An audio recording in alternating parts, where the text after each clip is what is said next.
Manipur is proud to launch this kind of program project launch tawda yam nungaiba conducted maruina hojik Manipur gi leiba yam luba situation sida nahajing da internship ki sigumba kudung chaba ma angadori maruina akoina pdu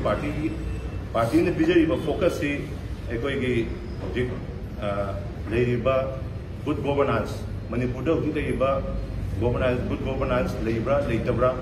aduga legom thokudu leiba leitabra aduga government of India dagi piriba adugumba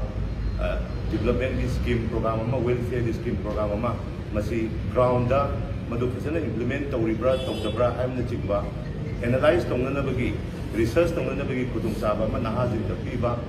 masigi hambagi first phase da akoi internship ki akoi intern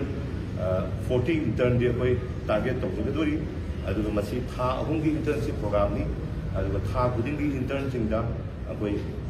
lupa lising mga 5,000 is akoi intern singda akoi modi tha gi pigani intern tawbigadori ba mayam sigi opportunities not only magi hojik leiba akoi gi intern tawriba sigi idea si makoi ge he Satra Singh Nahajing Sigi Tung the Lakadaba, a future career da Adumba, competitive exam Kumba Hava Kopada, Sigi Aduga Mari Lenaso, see the field Sida, experience Lebiraba, Anna, former DGP Biraba, see the Natana,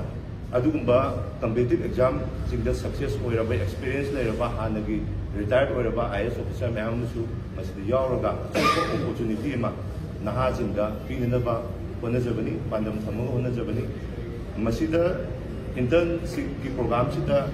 eligible hoigadaba satra jimbi any graduate English Hindi jana foreign ngangba ngamba aduba graduation tawgadabani maitero su inni aduga sigi execution manage to bose akoi NBP na full masi organize to jaragasu kara independent oina